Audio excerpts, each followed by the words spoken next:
What historical events are so absurd that they would be too strange for a fiction story or a movie? Back in the 1780s, after being elected president, George Washington decided to send a letter to Congress that basically said, "Hey, looking forward to working with y'all. This will be exciting." Quote. However, George wasn't very eloquent, and was generally busy and stressed. So he asked his friend James Madison to compose the letter to Congress, which James did. When Congress received the letter, they decided to respond in kind.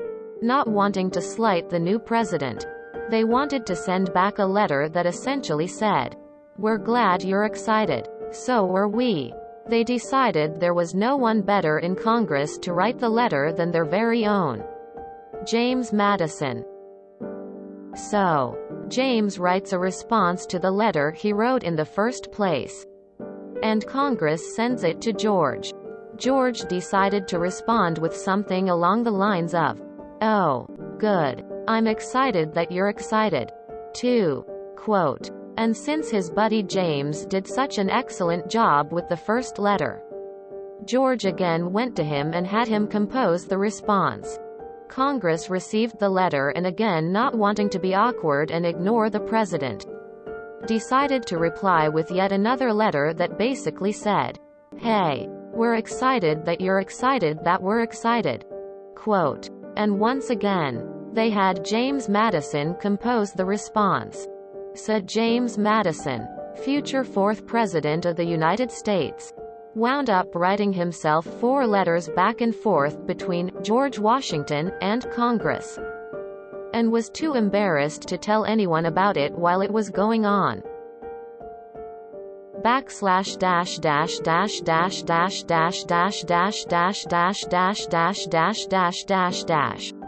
Edit. A few people have asked for a source, and I googled my little heart out and finally found the following snippet in an editor's note on the initial letter George Washington sent to Congress. https founders.archives.gov/documents/madison/01-12-02-0078.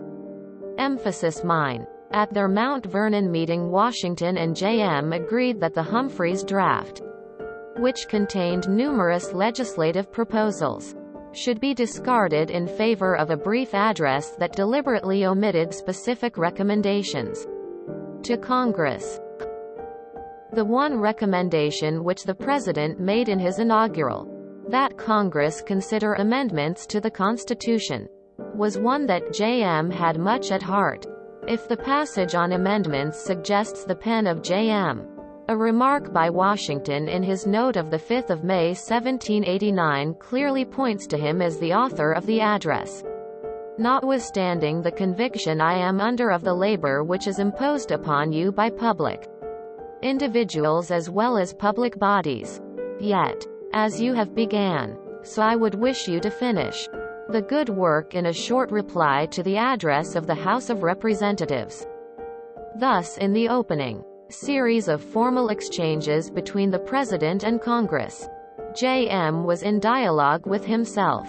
Having composed the inaugural, he drew up in turn the address of the House of Representatives in reply to the President. The 5th of May, the President's reply to the House address. The 8th of May, and for good measure the President's reply to the Senate address. The 18th of May. This was by far the most official account I can find of this anecdote, and I hope it's helpful for those looking for more information. Maybe not an event, but pretty absurd. In an attempt to claim control of the former Spanish Empire's territories in the Americas, the French ruler, Napoleon III, created the term Latin America, because if the territories were Spanish, or formerly, then the French had no right to them. But if he got the world to call it Latin, which the French were considered a branch of, then Napoleon III could attempt to take them for a new, glorious French Empire.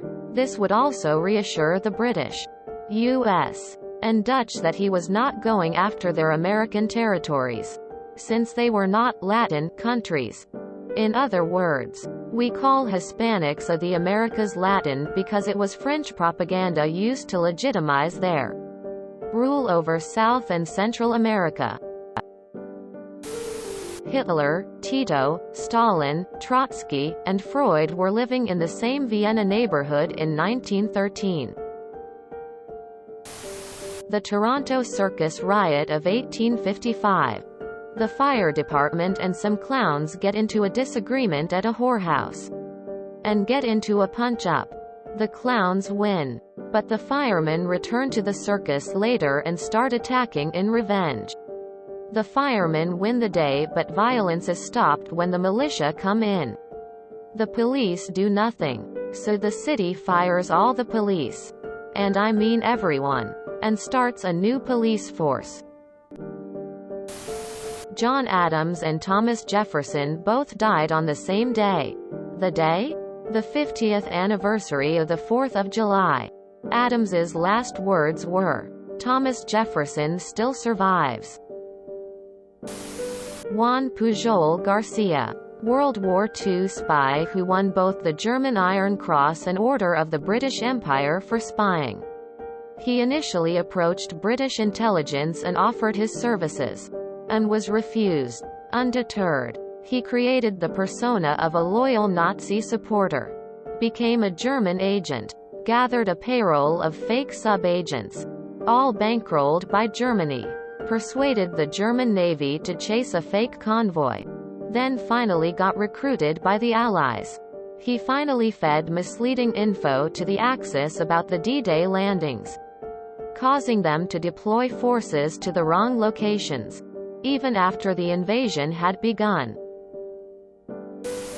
The last known kill by bow and arrow in combat was actually during the Battle of Dunkirk. 1940. Jack Churchill landed a well-placed arrow into a German soldier's chest. He also chose to carry bagpipes and a Scottish longsword. A guy broke into the Prime Minister of Canada's house with a knife, intent to kill the Prime Minister. The Prime Minister's wife hears someone walking around downstairs and tries to wake her husband. The PM just tells her it's nothing. Go back to sleep. She gets up and investigates, finding the knife-wielding assassin. She grabs an Inuit statue of a loon and beats the shit out of the guy. Our PM then runs into the hall and helps his wife take down the assassin. These are two people in their 60s just kicking the shit out of some dude in his late 20s. She calls the local police who arrive, only to realize they forgot the fucking key to the front gate. So they send someone back to the station get it. The assassin was later confirmed to have major mental health issues. Less than 5 years later, he was successfully treated for his schizophrenia, released from his treatment facility and formally apologized to the couple. Edit. Imagine getting your ass handed to you by these two. https external-content.duckduckgo.com/u equals https%3a%2f%2f smart cdn prod postmedia digital%2 phonexus%2 fwp content%2 uploads%2 f 2020%2 f09%2 f0914 op ed tabor w.jpg and f equals 1 and nofb equals 1. From the last time this was asked. The marathon at the 1904 Olympics in St. Louis. The first-place finisher did most of the race in a car. He had intended to drop out, and got a car back to the stadium to get his change of clothes, and just kind of started jogging when he heard the fanfare. The second-place finisher was carried across the finish line, legs technically twitching, by his trainers. They had been refusing him water, and giving him a mixture of brandy and rat poison for the entire race. Doping wasn't illegal yet, and this was a terrible attempt at it. so he got the gold when the first guy was revealed.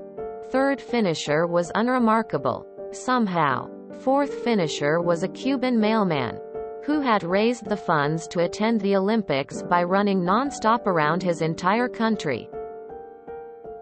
He landed in New Orleans and promptly lost all of the traveling money on a riverboat casino. He ran the race in dress shoes and long trousers, cut off at the knee by a fellow competitor with a knife.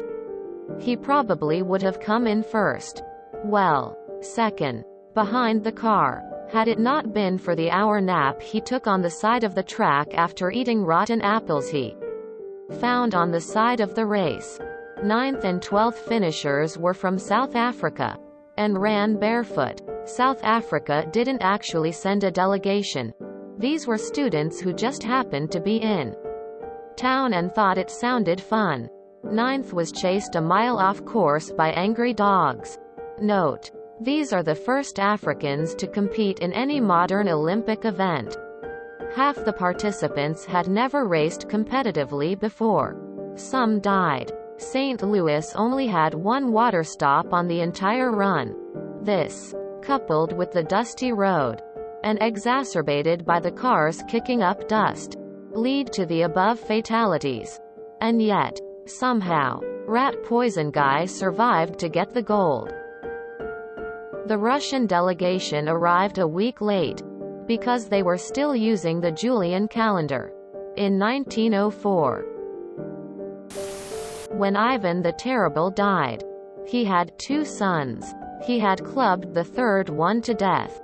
The older son, Fyodor, who was likely mentally disabled, became the puppet of his regent Boris Godunov. The younger son, Dmitry, was sent into exile in Uglitch. The accepted historical narrative is that Godunov had Dmitry murdered in Uglitch so when Fyodor died, he could usurp the throne. However, after Fyodor died, no less than 3 different people claiming to be Dmitry tried to take power. These false Dmitries provided Poland with the casus belli to invade Russia, starting a war that killed nearly half the Russian population. The first false Dmitry raped Godunov's daughter and massacred his family. He ended up almost converting Russia to Catholicism and was subsequently beaten to death by a mob, and his remains fired out of a cannon in the direction of Poland. The second false Dmitry was possibly a converted Jew. Very little is known about the third false Dmitry to the point that there may have been a fourth false Dmitry or possible a false Dmitry. Edit. As some other users pointed out, I forgot to mention a bizarre twist. False Dmitry II actually claimed to be false Dmitry I, the guy that got fired out of the cannon. May have been said already, but when Napoleon returned to France from his exile, a regiment of French soldiers were sent by the coalition powers to intercept him. Upon seeing them, Napoleon approached and simply said, "If you wish to kill your emperor, here I am." The commander of the regiment ordered his men to open fire. Out of the 2,000 soldiers present, not a single one obeyed the order. They all joined Napoleon and marched to Paris with him. Truly a real-life Mary Sue. At least until he was thoroughly beaten and exiled again. Permanently this time.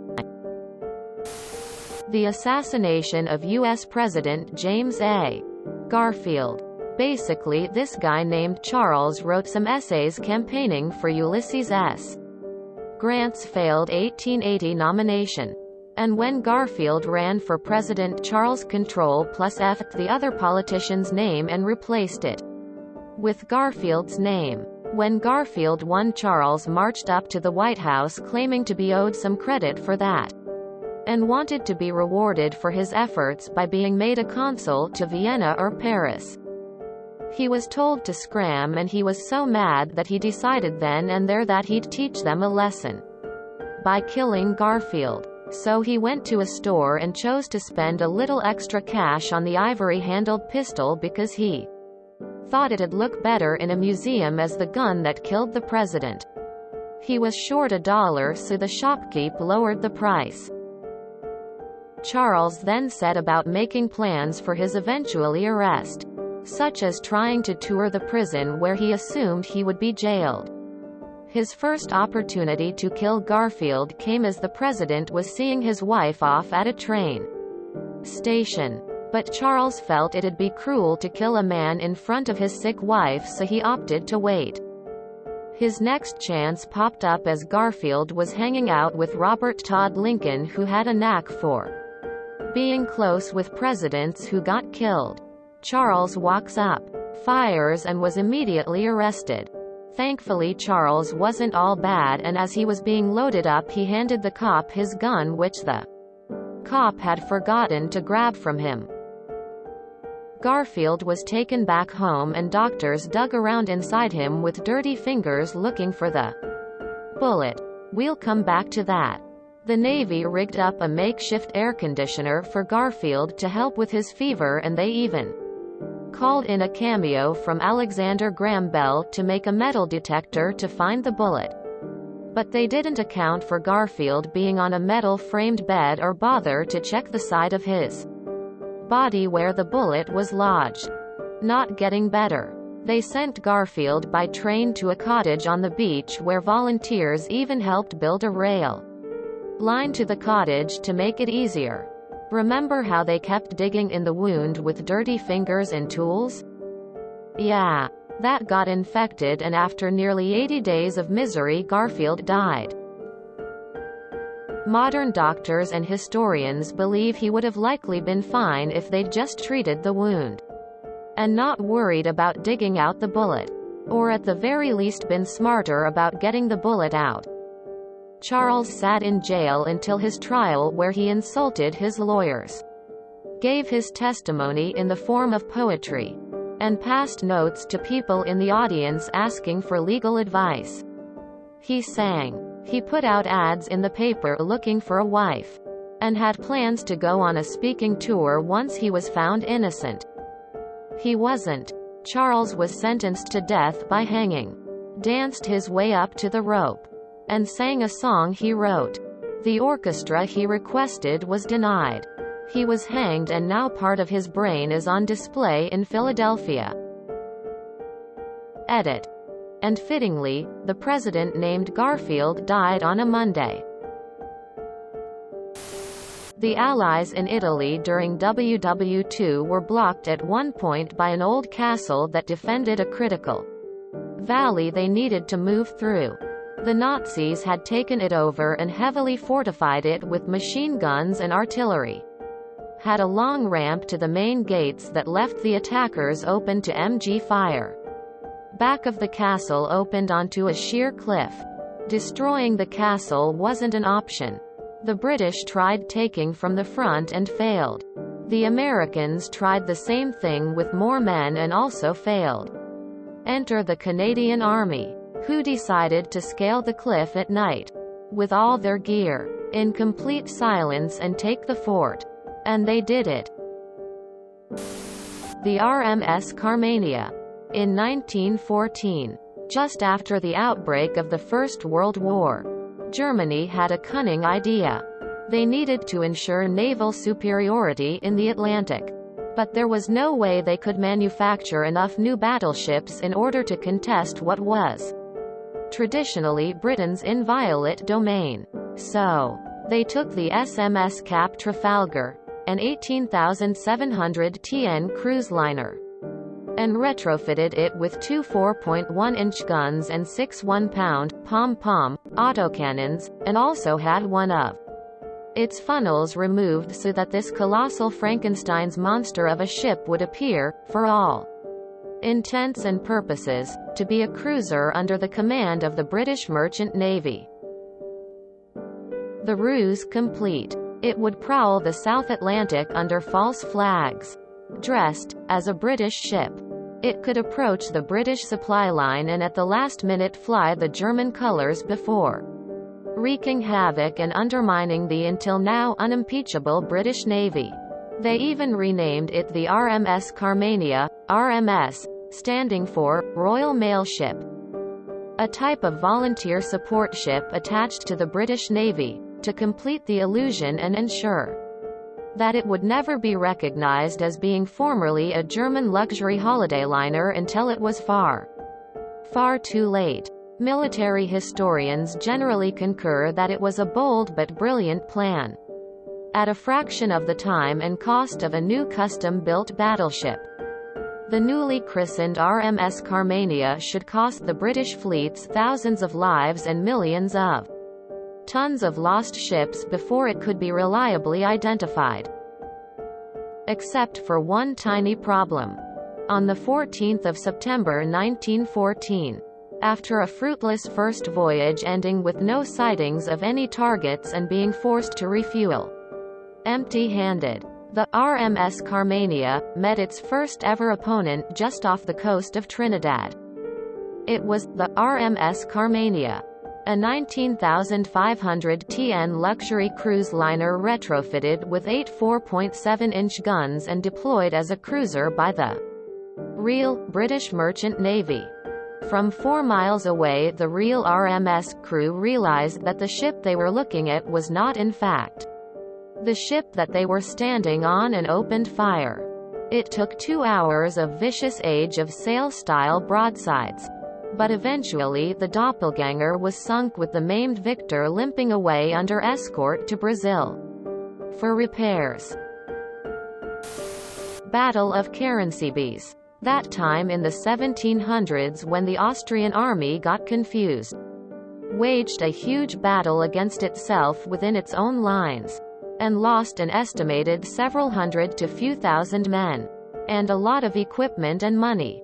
In the process, they then retreated. The Ottomans, whom they were originally intending to fight, showed up 2 days later. Caesar raising his ransom because he thought he was one fabulous one. Adding to World War II, Holocaust stories. Le Chambon-sur-Lignon is a small town in the south of France. It fell in Nazi-occupied France, and it was a destination for Nazis for R&R. The entire town worked together during occupation to save thousands of Jews and other folks fleeing Nazis by acting as a hub to help folks cross the border. E.g., distant family members would visit for a few days and then head home. Lots of forged documents, secret communication, all non-violent, again, all the while Nazis are basically vacationing there.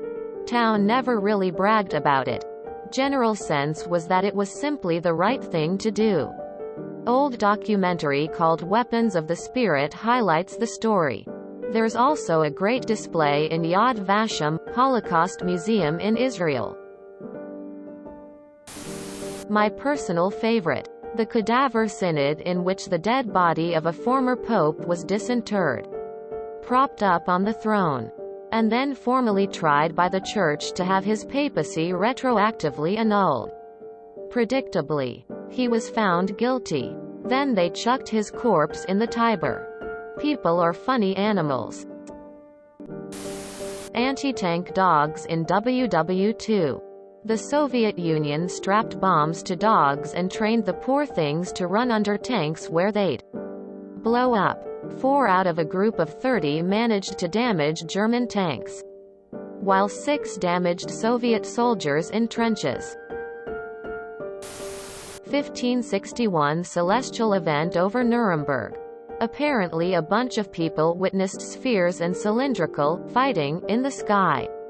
https en.m.wikipedia.org/wiki/1561 celestial phenomenon over Nuremberg. If you enjoyed this video, please check out our playlists full of similar content. Epic Ericast is like doom scrolling for your ears. Please like, share, and subscribe.